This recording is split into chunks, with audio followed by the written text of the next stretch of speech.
Hello, magical creatures, and welcome back to Around the Cauldron. If you're new here, I'm Zachariah the Witch.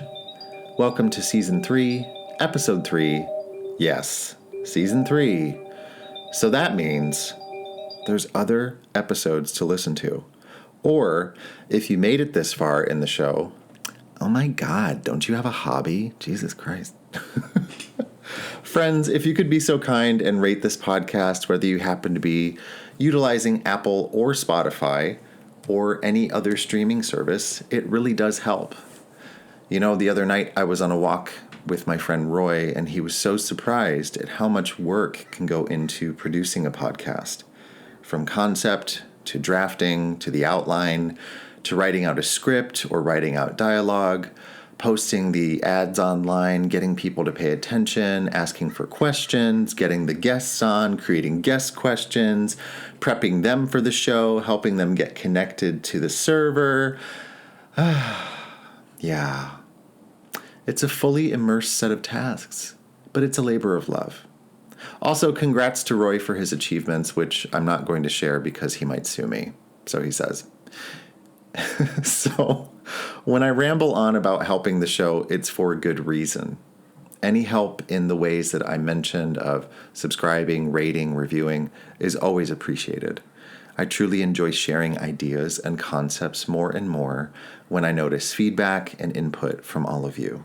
I'm so grateful for the connection that we share. Come sit around the cauldron with me and let's sprinkle some magic, mystery, and paranormal bits in here today, shall we? Drawing from the dark pool, I mean the dark web, or no, that's not what I mean. The first thing I want you to do is relax. Relax your posture, let your arms fall wherever they are. And if you're driving, please don't do this. Just use common sense. Close your eyes. Take a deep breath through your nose. Exhale audibly through your mouth.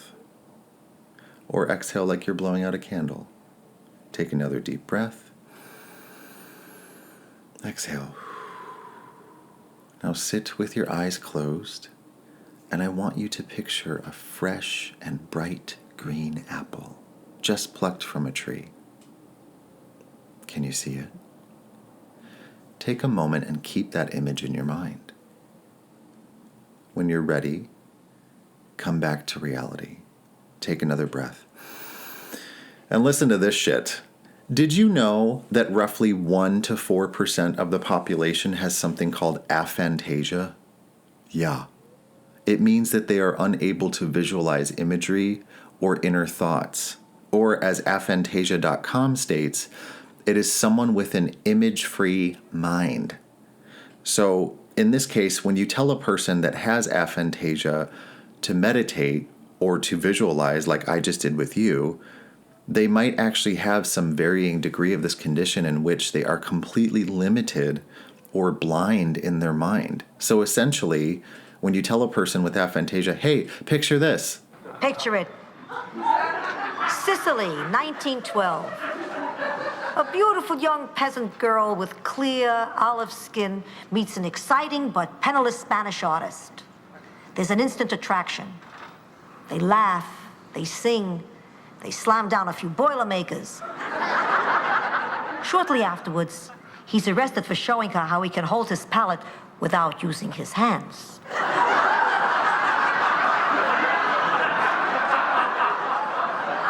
But I digress. He paints her portrait, and they make passionate love. She spends much of the next day in the shower with a loofah sponge, scrubbing his fingerprints off her body. She sees the portrait and is insulted. It looks nothing like her, and she storms out of his life forever. That peasant girl was me. And that painter was Pablo Picasso.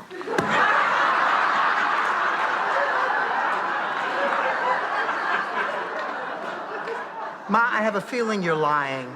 Be positive. Okay, I'm positive you're lying.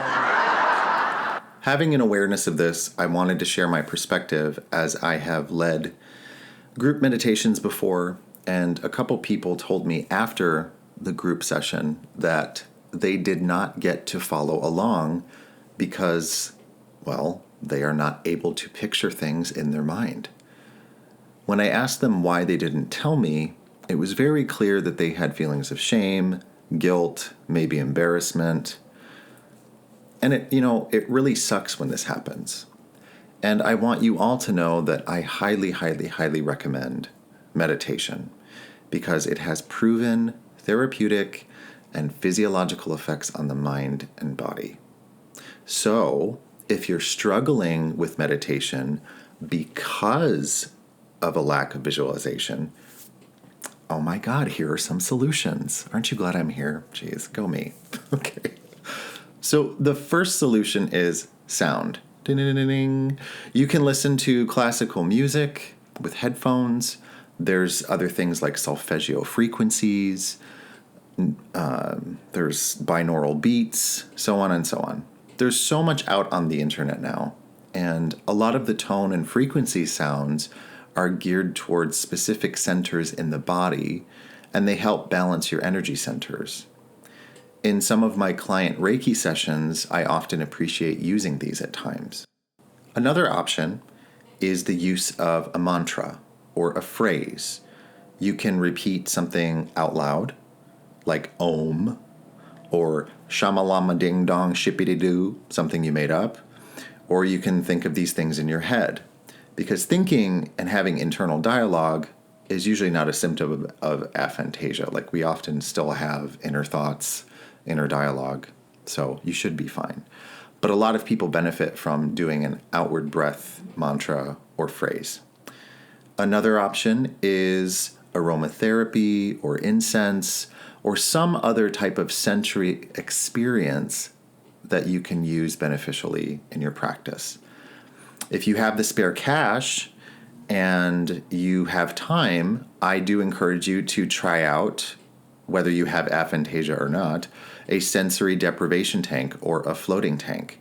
It really benefits you physically, as well as it fully relaxes your body, and you get to float in a high salinity pool in total darkness, and they also give you the option to have music or no music. And yeah, you can have the lights on if you're afraid of the dark. And don't forget, too, the last part, we have another form of meditation that I think people talk about, but I don't hear too often. Maybe it's because I don't focus on meditation podcasts or things online all the time. Active meditation. What is active meditation? It's things like walking in nature, grounding to the earth, yoga, breath work, tai chi. These are forms of movement combined with breath. This is a form of physically meditating and taking the time to connect with yourself and the world around you. Also, writing and journaling can be meditative. I know for myself, I do a bit of stream of consciousness writing. I mean, shit, even doing these podcasts sometimes, if I don't type out a script and I just allow my inner thoughts to just come out like word vomit sometimes. To me, it is a form of meditation. It's channeling and activating something. For those of us who go through highs and lows and extremes, sometimes myself included, there is the option of screaming. I hope you're awake now. Yes, screaming. Screaming is therapeutic. Yelling, getting out that built-up tension, that anger, that stress, just yelling into the woods. Try it sometime, or if you can't do that, scream into like 4 pillows so people don't think you're being murdered. That being said, I feel that we have an abundant variety of options when we use the internet and other resources. It can be very productive and helpful on our journey of self-discovery. So check your sources, but please work with what suits you. Today I got a lot of that helpful information from aphantasia.com. So thank you to them for the tips and for giving me a better grasp and understanding of this condition. You learn something new every day. It's question time. Once again, it is time to answer some listener, viewer, supporter questions. This one is from a familiar name, and to me, it's a familiar face. This is from Ansley, also known as Spooky Foodie. And the question says, Hey, Zachariah. I've started to buy more antique items like kitchenware and bar stuff. So do you believe that spirits can attach to these items? Cursed objects, you say? Haunted boudoirs? Cursed mirrors? Possessed dolls? A phone that gets a call from the other side?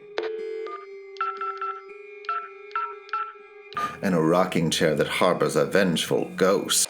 Get out of my chair! Yeah, these are all examples of countless iterations of items that have so-called attachments. One of the most beautiful, tragic, and infamous is the Hope Diamond. The Hope Diamond was excavated from the Kalar mine in India. Now, let's get the story straight. I believe, based on various sources, that this precious gem was stolen. Stolen from another country, stolen from another culture, stolen from a place that it shouldn't have been taken from. So I don't think it was legally mined, but that's just my opinion. In fact, another opinion is that the rumors associated with the idea the gemstone was in the eye of a statue of the Hindu goddess Sita. So wouldn't that be typical of colonizers to take something that isn't theirs? Just like a goddamn scary movie. Put it back. Anyway, after it was stolen, a good amount of tragedy followed it everywhere. Bad luck, mishaps, accidents, suicides, murder, and a string of other weird phenomenon. It seems to have stopped in the 1950s after it was donated to the Smithsonian Museum. I say donated loosely, since I believe it should return to where it came from. Ugh.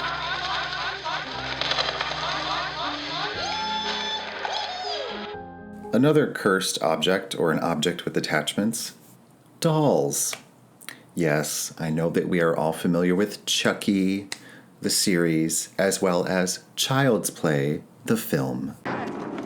Andy, no, please. We're friends to the end, remember? This is the end, friend.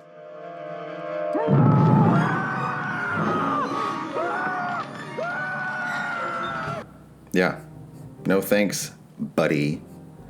I'm not your pal, guy. Ugh, fuck that doll. Did you know that the character of Chucky was based around the real story of a haunted doll named Robert? Yeah, Robert. Robert the doll. It's kind of creepy. And obviously, having an unhealthy relationship with the doll in Key West, Florida in 1906, the child Robert Eugene Otto was the owner of said doll. To this young man, Robert was alive. Robert did things on his own. Robert sat up in the upstairs window when Eugene Otto was at school, looking at people outside. Robert was always responsible when, quote-unquote, bad things happen. Robert didn't just stay inside of the doll, though. Even after Mr. Otto's death, paranormal incidents still happened in the former home and all around the doll. Things like footsteps, children's voices or giggling, disembodied voices, things moving or being misplaced. Some even claim that the expression of the face of Robert the doll changes if you piss him off. So luckily, Robert the doll is now at the East Martello Museum in Key West, Florida, locked away behind a display case, lock and key. But from what I hear, you shouldn't taunt him or speak ill of him. Even looking at a photo of him online is supposedly said to bring bad energy your way.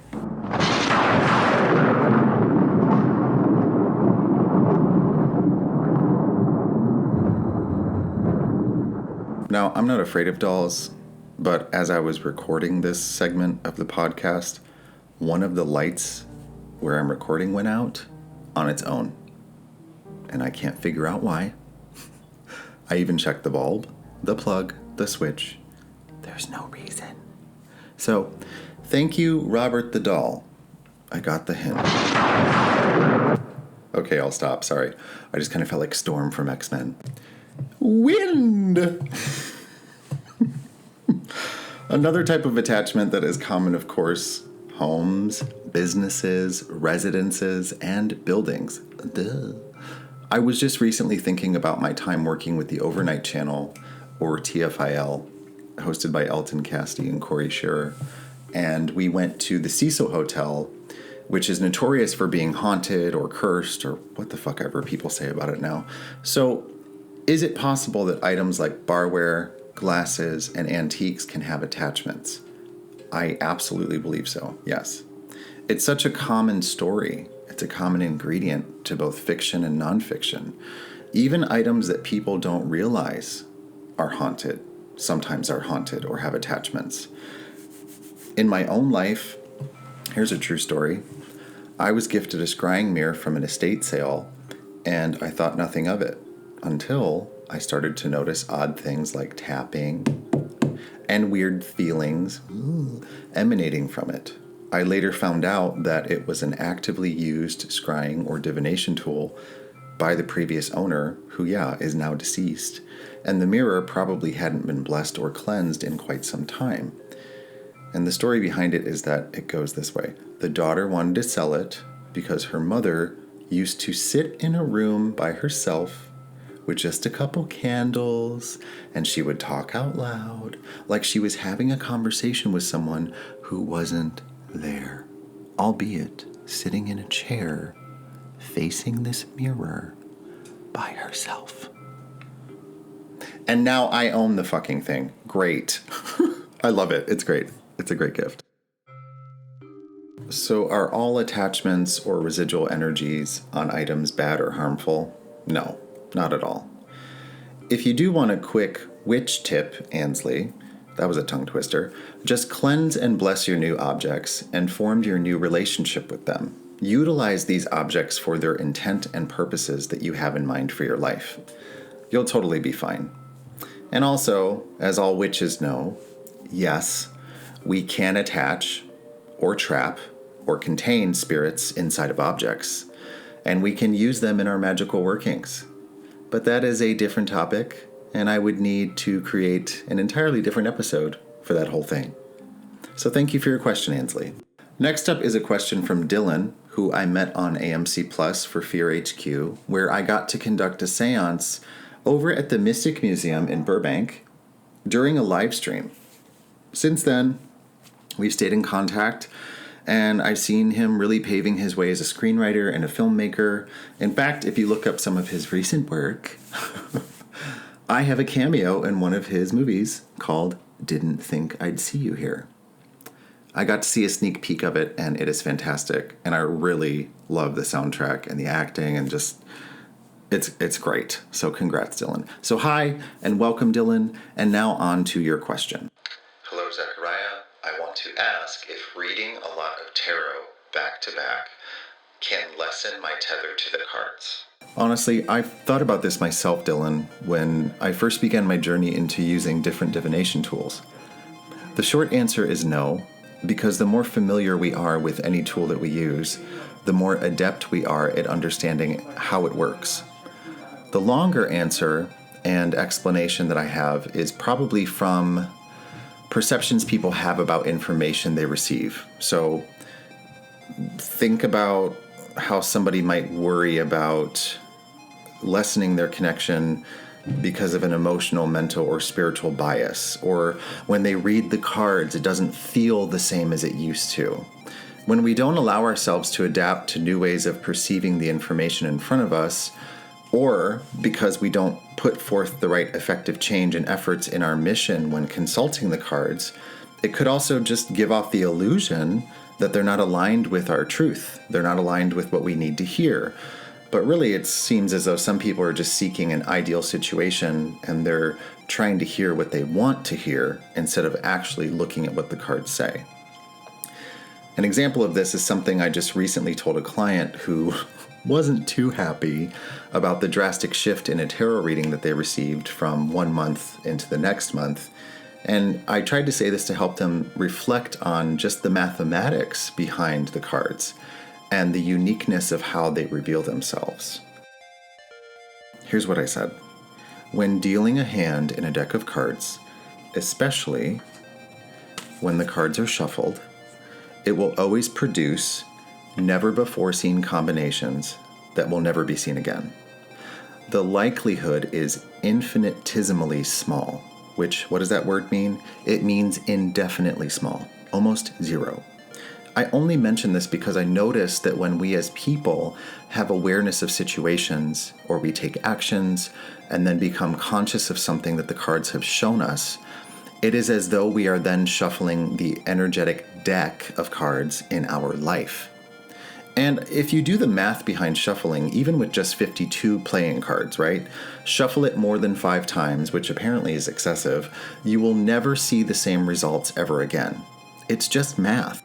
The 10 of spades, the jack of spades, queen of spades, the king of spades, a possible royal flush.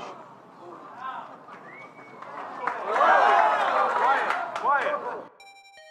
Yes, the cards are random, and our tether, or our connection to them, gets stronger the more we utilize them and the more we learn from them. Thank you for your question, Dylan. Hey, guess what? If you have a question for my show, go to www.zachariahthewitch.com, scroll down to the general contact form, and I try to answer all the questions I receive either on the show or I just respond back to you in the order that they're received. If you are seeking additional services, please book a consultation, or if you're unsure, of course, message me. But there's a read through of detailed services that I have on my site. So just take a second, let it all be absorbed, and then pick your story. For the last portion of the show, this is a listener story, and the next tale from the cauldron is from a recent viewer of my live stream on Instagram, which, by the way, I've been doing Wednesdays around 8 p.m. Pacific every week so far, so go check it out, Zachariah the Witch. This comes from Mikonik out of Canada. Thank you, Mikonik, for writing in. They wanted to write in and share a paranormal story. But before I share Mikonik's story, I do need to give you a trigger warning because there are elements about child abuse and neglect of children and the death of children. So here's what it says. I went to this graveyard late one night to see where this little girl, Aurora Gagnon, a martyr child from Quebec, Canada, was. Long story short, she was a victim of child abuse and she died of exhaustion and blood poisoning from 52 wounds caused by her stepmother and father. When I arrived to the place that she's buried, I thought I saw this little girl, pretty sure that I saw her, walk right past me. Of course, my heart immediately skipped a beat when I thought that I saw her, but I know that I could feel her energy around me for more than a few minutes. So I stayed there in the graveyard. It's like I knew that she knew I could see her, or at least feel her.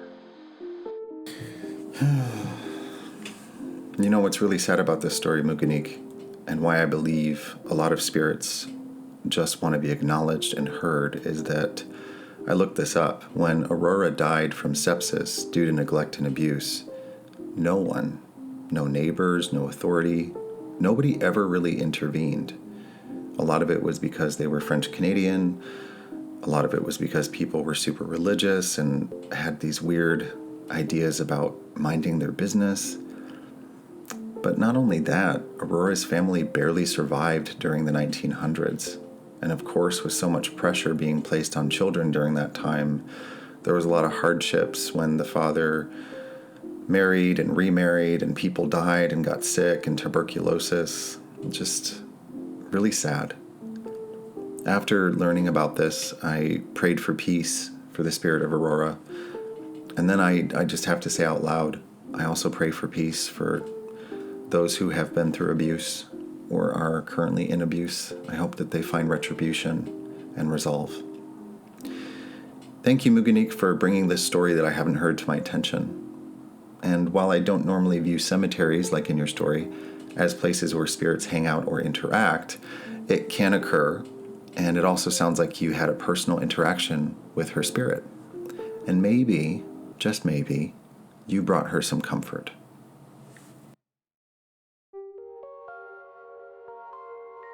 Well, it's time to wind down the brew and let the fires become embers. I thought that sounded poetic when I wrote it, but now I'm like, that was corny. Anyway, before we leave, I would like to draw a card for you. Mostly because this is season 3, episode 3, and I like the number 33. Now, I've already shuffled my deck, like you can hear. And the card that has popped out for you today may be a card that will influence the coming week, even if you're listening to this episode months or, who knows, years from now. The card that I pulled for you from my tarot deck is Judgment. This card calls for renewal, powerful and loud. Have awareness of your true voice. Gravitate towards the truth.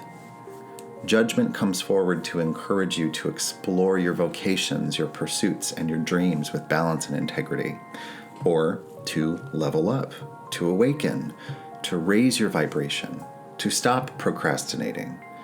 And remember, judge not, lest ye be judged.